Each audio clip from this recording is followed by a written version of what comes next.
The arrival of the Krinthak Empire. The day the stars went dark. The galaxy had known peace for 3,000 years under the rule of the Krinthak Empire. They were not conquerors in the traditional sense. They did not burn worlds or enslave populations through force. They did something far more efficient. They simply reached into the minds of entire civilizations and turned off the desire to resist. Within moments of encountering the Krinthak, species would kneel. Armies would lay down their weapons. Governments would surrender without a single shot fired. It was not mind control in the crude sense. It was something deeper. The Krinthak could see the patterns in how minds worked. They could predict thoughts before they formed. They could feel the rhythm of consciousness itself and play it like an instrument. Once they understood a species, they owned it completely. High Executor Zarketh stood on the command deck of the Eternal Dominion, watching the blue planet spin slowly in the void ahead. His form was massive, nearly 3 meters tall, with crystalline skin that shifted between purple and silver depending on his mood. His eyes were pure black, deep as empty space, and they missed nothing. Behind him stretched a fleet of 350 warships, each one capable of reshaping reality itself within a 100-kilometer radius. The Krinthak had mastered technologies that other species believed were magic. They could bend gravity, fold space, and reach through dimensions that had no names. But their greatest weapon was not technology. It was understanding. They had studied this planet called Earth for 2 full cycles. They had watched the creatures who called themselves humans.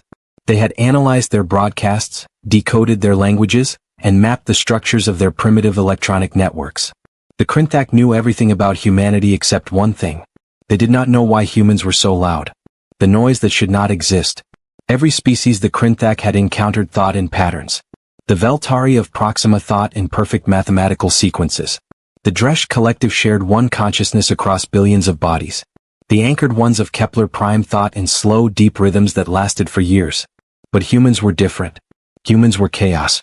Zarketh had personally reviewed the data streams from Earth, and what he found disturbed him. At any given moment, 8 billion human minds were all thinking completely different thoughts. One human worried about something called rent. Another dreamed of flying. A third one felt angry at a stranger who had looked at them wrong 6 months ago. A child thought about cartoon animals. An old woman remembered her husband's voice. A young man composed songs that no one would ever hear. Millions of humans spent hours each day watching other humans kick balls or throw balls or hit balls with sticks, and they felt powerful emotions about these activities. Billions more stared at glowing screens and felt joy or rage or sadness about the lives of people they would never meet. There was no unity. No order. No pattern. Zarketh found it fascinating and disgusting in equal measure. How did they function? How did they build cities and machines and societies when every single mind was screaming in a different direction? The answer, according to Krinthak psychologists, was that humans did not actually think. They reacted. They were driven by primitive instincts and chemical impulses. They were emotional creatures living in a fog of biological noise. They had built their civilization almost by accident, stumbling forward through trial and error rather than rational planning. This made them weak. This made them easy to control. Or so the Krinthak believed. General Marcus Reed receives the call. General Marcus Reed was eating breakfast when the world changed forever. He sat in his small kitchen in Colorado Springs, drinking black coffee and reading reports on his tablet. He was 54 years old with gray hair cut military short and a face that had seen too many wars. He had served in conflicts on 4 continents. He had lost friends. He had made hard choices. He had learned that survival often came down to one simple truth. Adapt or die. The phone rang at exactly 0600 hours. Reed picked it up and listened for 30 seconds without speaking. Then he set down his coffee, grabbed his jacket, and walked out the door. 20 minutes later he was deep inside Cheyenne Mountain, standing in a room filled with screens and worried faces. The United Nations Emergency Command had assembled representatives from every major military power on Earth. Faces appeared on video screens around the circular table. The American Secretary of Defense. The Chinese General of Strategic Forces. The Russian Chief of Aerospace Defense.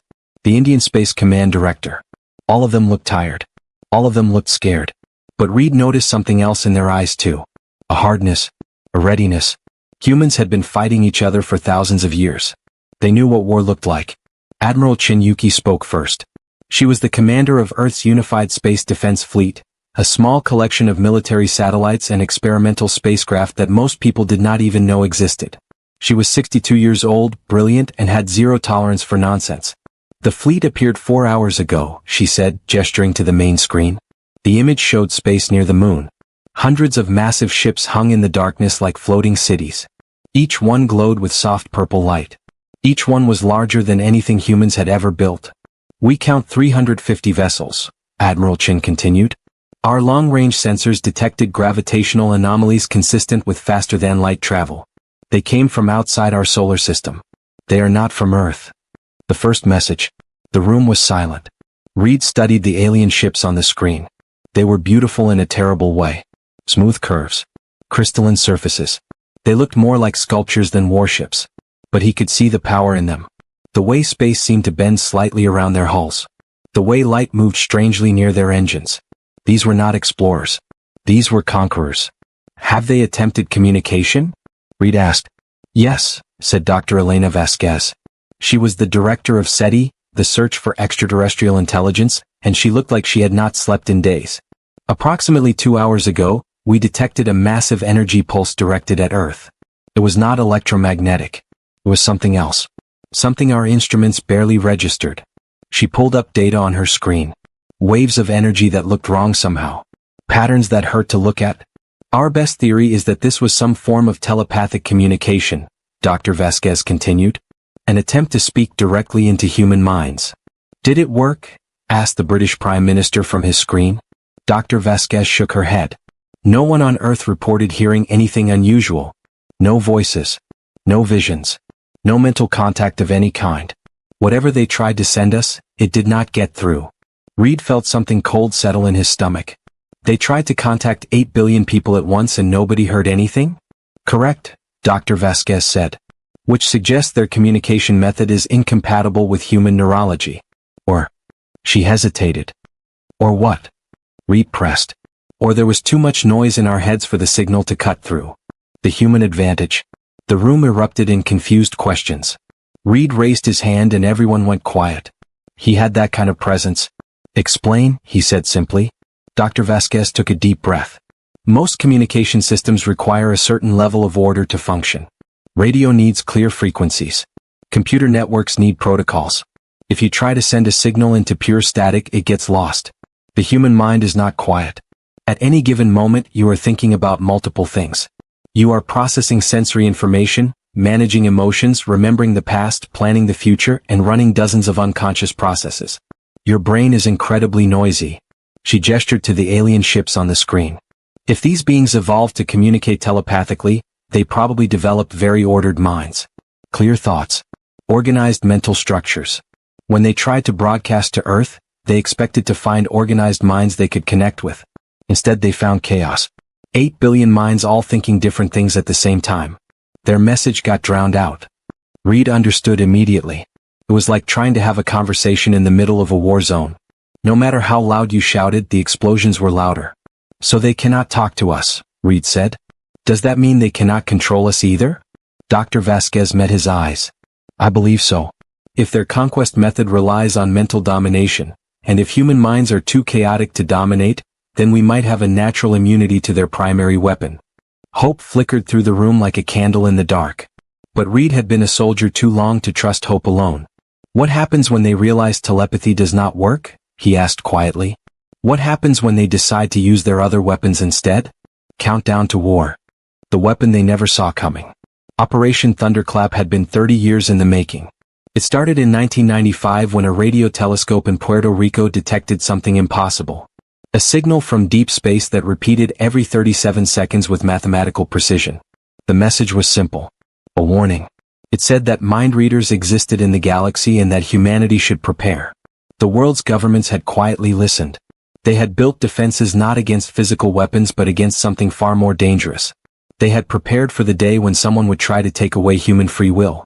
But Operation Thunderclap was not a defensive system. It was a weapon. And it was about to prove that chaos could be more powerful than any amount of order. General Marcus Reed stood in the command center watching dozens of screens light up with activity. Around the world, hidden installations were coming online. Satellite arrays that had pretended to be weather stations. Underground facilities disguised as research labs. Naval vessels carrying equipment that no inspector had ever been allowed to see. All systems report ready, said Colonel Sarah Park. She was Reed's second in command, a tactical genius who had spent the last decade planning for exactly this moment. Quantum disruptors are charged. Neural broadcasting network is active. Chaos engines are at full power. Reed nodded.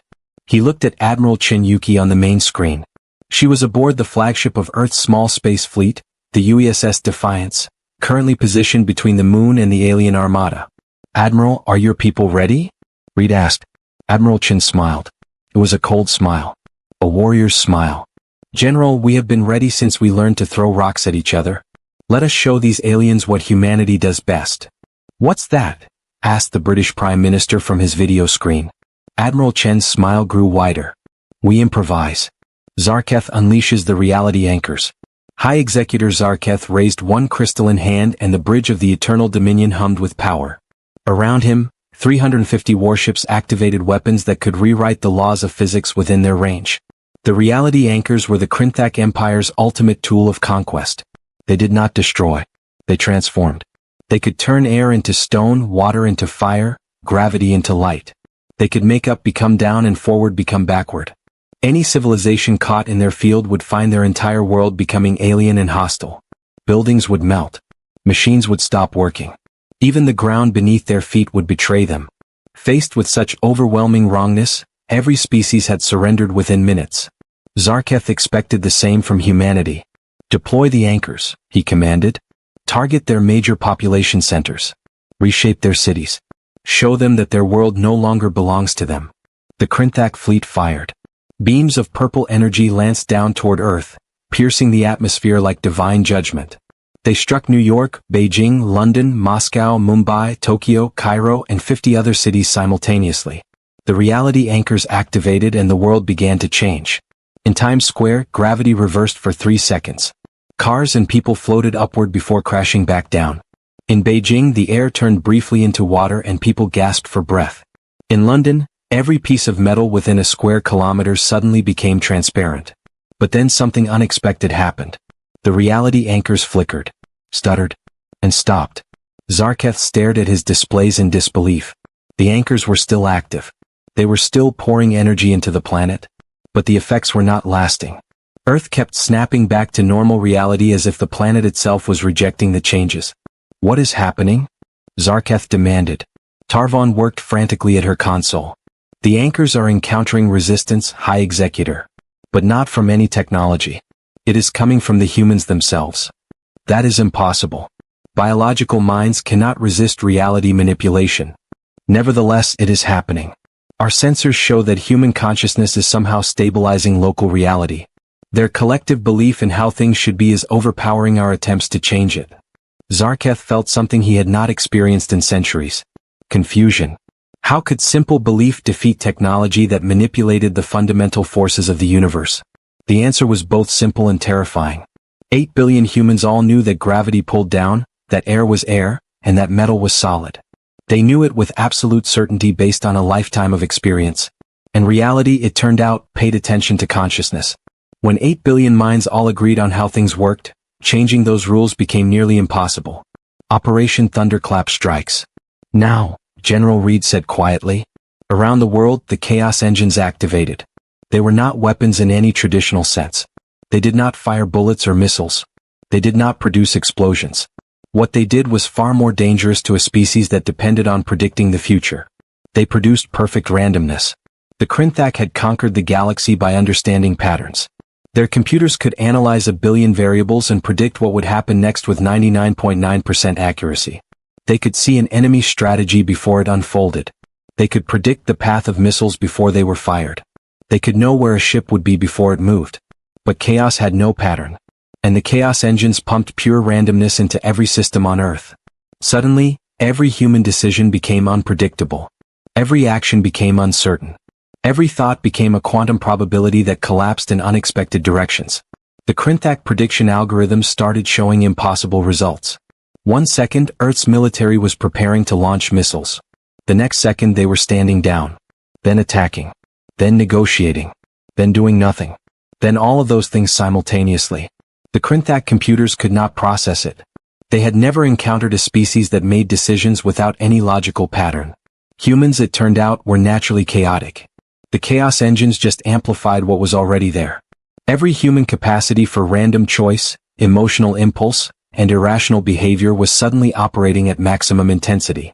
Admiral Chin Yuki watched her tactical display and smiled as the alien fleet's formation began to deteriorate. "All ships," she commanded. "Execute pattern wildfire." The 16 spacecraft of Earth's defense fleet launched toward the Krinthak Armada. They were tiny compared to the alien vessels. Fragile. Barely armed. But they moved in ways that no rational commander would order. One ship accelerated straight at the enemy, then stopped, then zigzagged, then spiraled, then flew backward. Another ship fired its weapons at empty space, then at an ally, then at an enemy, following no tactical logic whatsoever. A third ship shut down all its systems and drifted, then suddenly roared to life, moving in a completely different direction. The Krinthak tried to target them and failed. Their weapons were designed to calculate intercept courses based on velocity and trajectory. But the human ships had no consistent velocity or trajectory. They moved like drunk butterflies, random and impossible to predict. The breaking point. Zarketh watched in growing horror as his fleet began to malfunction. His ships were equipped with artificial intelligence systems that managed thousands of functions simultaneously. Targeting, navigation, power distribution, life support, shield modulation. These systems worked by predicting what would be needed in the next moment and preparing for it. But prediction required patterns, and humans had no patterns. The AI system started making wrong decisions. A ship's navigation computer predicted that an enemy missile would come from the left, so it moved right, but the missile had never been fired at all. Another ship's power system predicted high energy demand and diverted power from shields, but the demand never came, and now the shields were down for no reason. A weapons platform calculated the optimal firing solution for a target, but by the time it fired, the target had done something completely illogical and was now somewhere else entirely. The Krinthak fleet was experiencing something unprecedented. Death by confusion. "All ships, manual override," Zarketh commanded.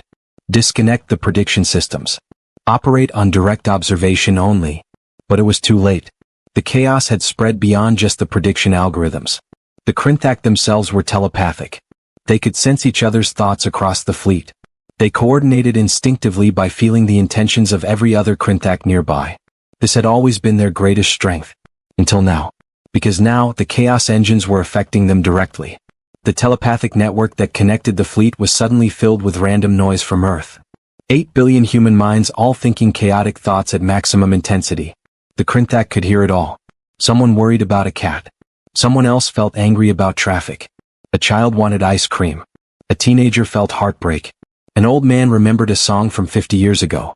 Millions of humans were experiencing joy, fear, sadness, excitement, boredom, love, hate, confusion, clarity, hunger, satisfaction, all at the exact same moment.